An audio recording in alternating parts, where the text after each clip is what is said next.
DND Players, what's your best DND story? Okay, so I started playing DND with my friends recently. As expected, since I have been interested in it the most and read the rulebook more than once, the role of DM falls upon me. Well, this is not exactly the first time I played TBH.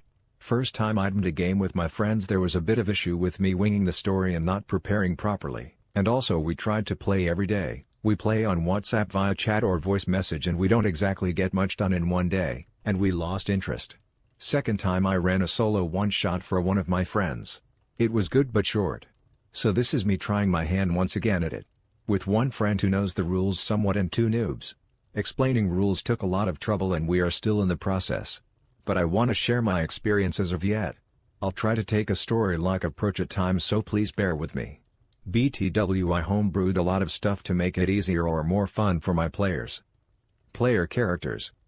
Talion, W119, Warforged rogue, human mercenary who was betrayed by companions. Just before his brain died, a wizard used him as an experimental cadaver and made him into a golem/robot of living metal, his memories addled and fractured. He stays disguised as a nondescript human, imagine a physical layer like in Terminator, and continues his mercenary work while searching for a way to get his humanity and memories back. Rizal, Shifter Ranger, newly ordained ranger from the Arlene Ranger Corps, which is a comparatively recently developed state-owned organization designed for monster hunting, and at odds with the age-old Adventurers Guild, whom they consider worthless meddling mercenaries. Rizal left her previous job as a city guard and joined the Corps simply so that she could work together with her friend Luna, who had joined 3 years prior. However, before they could meet, Luna went missing in action. Rizal suspected foul play when the higher authorities refused to divulge information on Luna's mission. She started digging into the archives and soon after, she was sent to the faraway town of Wolfpine on the west border of the kingdom on the pretext of investigating and ridding a newly discovered ruins of monsters. Rizal has purple hair and eyes. Argus, half-elf warlock, prince of a faraway elf kingdom which preached equality of all races. A coup d'etat after his father, a human hero, went on a journey to defeat a monster and never came back, caused his mother, the then queen, to send him, a child 3 years old then, away. He was raised in a human family, who were worshippers of the devil but somehow, surprisingly, managed to stay away from murdering and torturing, and was raised with love and care. Years later, he was discovered and killers were sent by the new king to dispatch him. Upon seeing his foster family severely hurt, he was enraged and somehow Baphomet's attention was drawn to him, who infused him with power. In a fit of fury, he killed everyone including his already half-dead family. Afterwards he became a traveler, searching for his father, his only blood relation left, and to ask why he was gone. Argus has distinctly odd-colored shoulder-length hair, with stripes of alternate black and white. Yes, I have no idea why his fashion style is skewed. The story begins at Wolfpine, in a certain tavern Rizal was staying in. She had arrived earlier that day, and even though low on cash, decided to take a rest that day at a cheap place. She came down from her room in the evening, ordered some cheap food and a mug of ale. As she sipped at her ale after dinner, she looked around at the noisy tavern. A certain funny-looking man caught her eye, what with his odd black and white hair. She decided it'd be wiser to look away from such oddity, and focused on the other conversations. Argus sat chatting with a random man he met in the tavern. The man was vehemently telling his story about how a certain noble had been mysteriously found dead in his room, poisoned. Apparently no one had yet figured out how it was done. Talion walked into the bar, and his sharp ears immediately caught on to Argus' conversation. He reminisced the assassination he had conducted some days ago and approached the barkeeper, "Say, what's the quickest way to make some coin in here?" The question catches Rizal's attention and she perks up her ears. The bartender squints at Talion, "If you want some coin, why don't ye go to the guild? Looking at your address, ye are an adventurer, aren't ye?" Just as Talion is about to reply, suddenly the door of the tavern opens and an excited-looking lady walks in. "Hello you all fine gentlemen and ladies. How would you all like a bodyguard job?" The newcomer looked pretty nice, in an excited clumsy professor way. She had soothing leaf green hair and a slightly reddish skin, though that might just be the lanterns or the excitement. Her pince-nez glasses was off-center and in general, she gave the vibe of a too energetic person, almost too energetic to be normal. Eyes turn to her and she introduces herself as a researcher who is in need of bodyguards. She continues, Now, looks like you are confused, so let me clarify myself. You certainly have heard of the ruins recently discovered here. And you also know that right now, it isn't open to the public. Now, Until we researchers and archaeologists check the place, you won't be allowed in, so whoever takes up my offer gets early access to the ruins. Sweet deal, innit? The adventurers and mercenaries look at each other, conversing among themselves. No one, however, seems to take the initiative, scared that it might be a scam and they might get in trouble with the government. Talion looks at her, trying to gauge her intentions, but feels she isn't lying. In fact, he had indeed picked up the fact that archaeological surveys will be done by the government soon. Meanwhile, the lady, perplexed that her offer hasn't been taken up yet, repeats her offer and looks around, when Rizal suddenly catches her eye. She walks up to the girl and asks, "Aren't you a ranger? Fancy seeing one of you people here." So even those old coots are interested. Well, with their monster hunting obsession, I can see that happening. Rizal looks at the lady, unnerved, but keeps a cool face and nods. The lady smiles. "No need to be so nervous, Miss Ranger. But if it's the ruins you're going to, why not take up my offer? No harm in a quick coin, is there?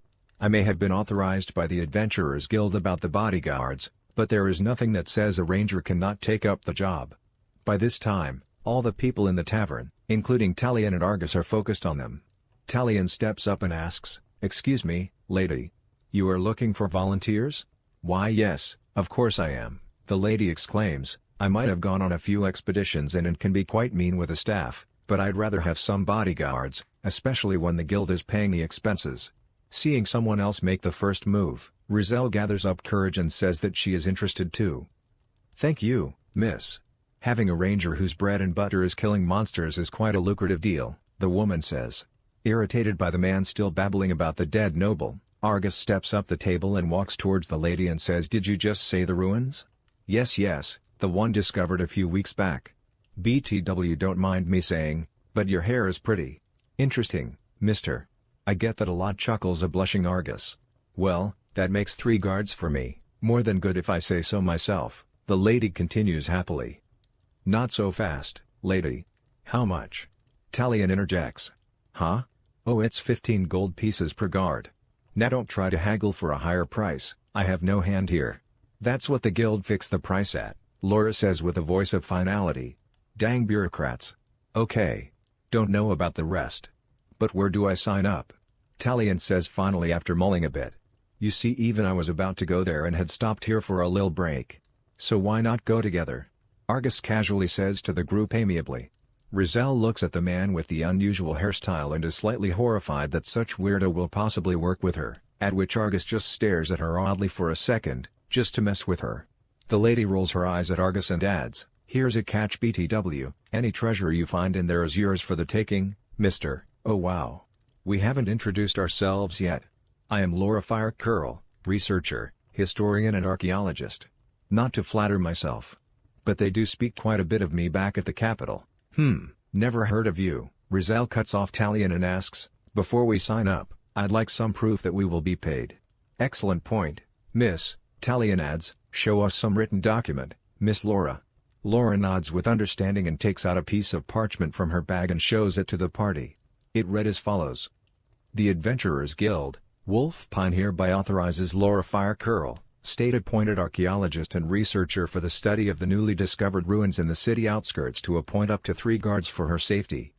The appointed guards are permitted to enter the ruins with Laura Fire Curl and upon completion of the job, must submit a note signed by the above-mentioned employer to the guild counter for a payment of 15 gold pieces per person, as affixed by the guild. The guards are also permitted to do whatever they desire with any riches found in the ruins. The guild shall not lay claim to their hard-earned possessions." The document was duly signed and stamped by the local guild master. The trio looks at the document, satisfied, and signs below the document. Rizal from Ranger Corps. "I'm Argus BTW. A wandering traveler. Pleased to make your acquaintance, miss. Name's Talion. A mercenary by trade. Sign me up." "Excellent. How does 9 in the morning tomorrow suit you guys?" Laura asks. "Sounds fair." Talion nods. "That will give us enough time to prepare for the journey." "All right then, see you fine peeps later," Argus says, and proceeds towards the bartender. "Hit me up with a glass of your good stuff."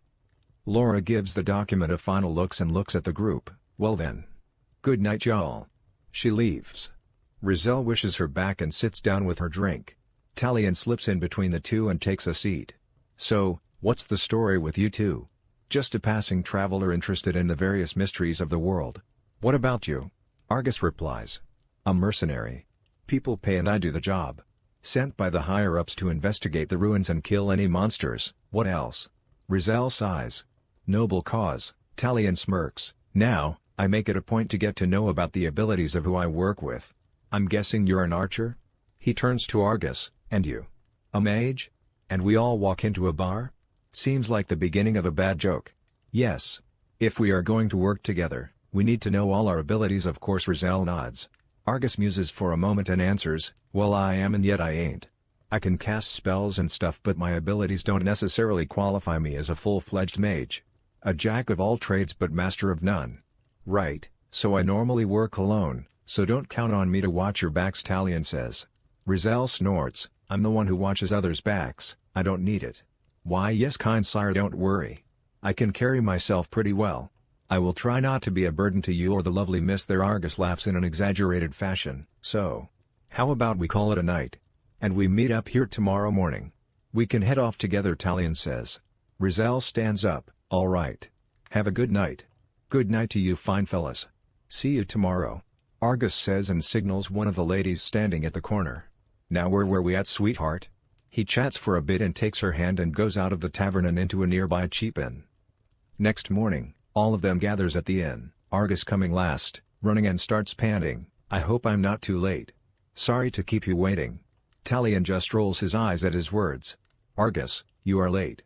Hope you are not going to delay us every time, Rizal says in an icy voice. They ask a passerby for directions, and reach the ruins.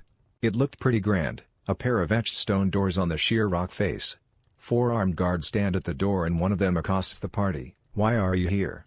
This place is off limits to adventurers as of yet. Here for a contract. Summoned by an archaeologist by the name of Laura. Laura Firecurl. Talion replies. The guards recognizes the name and tells you to wait till she arrives. Soon enough, Laura arrives, hurrying towards the group while stuffing a bunch of papers in her bag. Hope I haven't kept you waiting long. Sorry I got late. There was some work I had to handle. She then talks to the guard and shows her permit. The party notices that unlike them with large luggages, she was only carrying a longish satchel slung across her.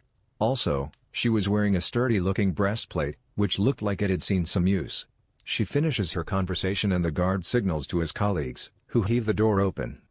Session 1 ends here. I'll upload once again when the next session is over. And if you've been kind enough to read all the way till here, thank you once again. I'd love to hear your opinions and suggestions and questions. Feel free to comment. Hello there. If you have an interesting story, and you want it to be shared, write it in the comments section. Thanks for watching. If you enjoy the video, press like and subscribe for more awesome stories.